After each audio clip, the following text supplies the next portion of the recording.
আসসালামু আলাইকুম রহমতুল্লাহি ওয়া বারাকাতুহু। হযরত আয়েশা রাদিয়াল্লাহু তাআলা আনহা বলেন, একদা হযরত নবী করিম সাল্লাল্লাহু আলাইহি ওয়াসাল্লাম ঘরের ভিতরে তশরিফ আনলেন। আমি তাহার চেহারা মোবারক দেখিয়া বুঝিতে পারিলাম নিশ্চয়ই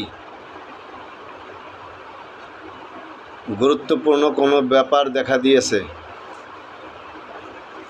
হুজুর সাল্লাল্লাহু আলাইহি সাল্লাম কারো সাথে কোনো কথা না বলিয়া উযু করে মসজিদে তশরিফ নিয়ে গেলেন।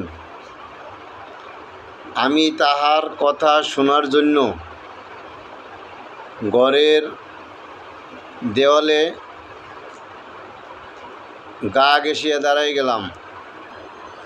হুজুর সাল্লাল্লাহু আলাইহি সাল্লাম মেম্বারে উঠলেন, আল্লাহর প্রশংসা করলেন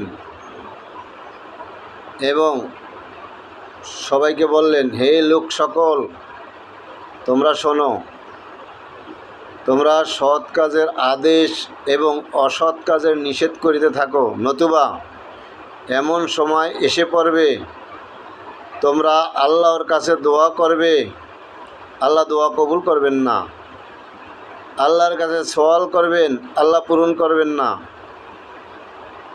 তোমরা শত্রুর কাছ থেকে বাঁচার জন্য আমার কাছে সাহায্য চাইবে, আমি তোমাদেরকে সাহায্য করব না।